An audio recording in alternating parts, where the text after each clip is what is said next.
Superminds offers a large number of activities that help develop children's cognitive capabilities, from basic to so-called higher order thinking skills.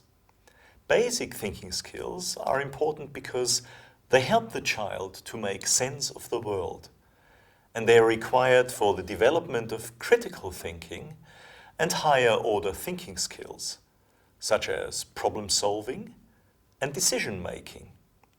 Let's look at two examples from the starter book of Superminds. The first example is about learning to name shapes in English. The children begin by learning the new words triangle, square, circle, and rectangle. They then listen to instructions from a CD. Colour the triangle blue. And color these shapes in the book. The children are then asked to look around in the classroom and find out where they can see these shapes, so they are applying what they've just learned.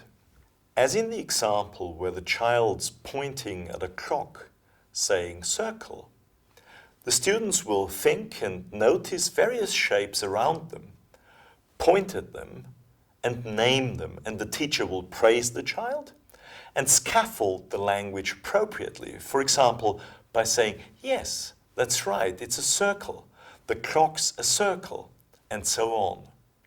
On the next page, the students are asked to look at a picture and count the various shapes they can see. This requires the focusing of attention and basic counting skills, and of course will lead to a questions and answer session in the class where students can answer questions such as, look at the plane, what shapes can you see? How many triangles are there? Etc. These are very meaningful questions as they don't imply what we call asking about the obvious, which is what we get if the teacher holds up 3 pencils and asks how many pencils can you see. In contrast, the task here is meaningful as students have to think and activate a number of basic cognitive skills in order to answer the questions. Focusing attention, recognizing shapes, counting, and communicating their observations. The second example is about noticing details in a picture and describing pictorial information precisely. We start by presenting a lexical set. Children listen, point, and then say the various words for the pieces of furniture that they can see in the image here. They then listen to a chant and color the teddy bears in the follow-up activity. This aims at revising the lexical set from above. Then students learn prepositions in, on, and under. They listen and point, and finally answer the teacher's questions about the pictures.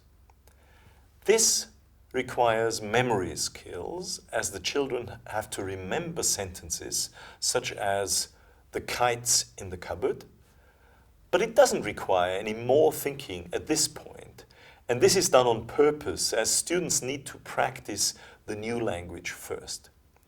But once students are at ease with the language, they get a bit of time and they are asked to look at the house here. A task that's not that easy for, say, 5-year-olds. They need to think and look carefully and describe precisely what they found. For example, the planes on the table. And the development of thinking skills continues.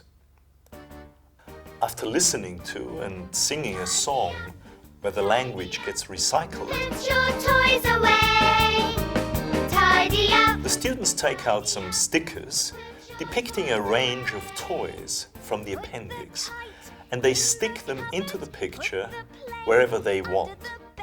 So what the students are doing is exploring the space that's available, the picture of the room, and then making decisions as they have to put in the stickers according to their own choice.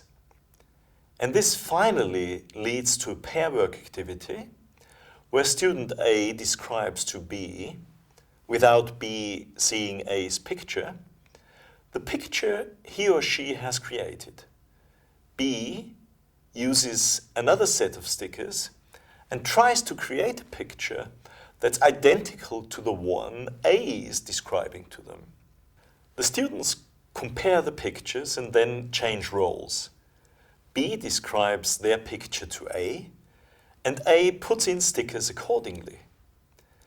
This activity shows how the development of very basic thinking skills can help focus students' attention, develop their cognitive capabilities, and train their listening and speaking skills in a very meaningful way.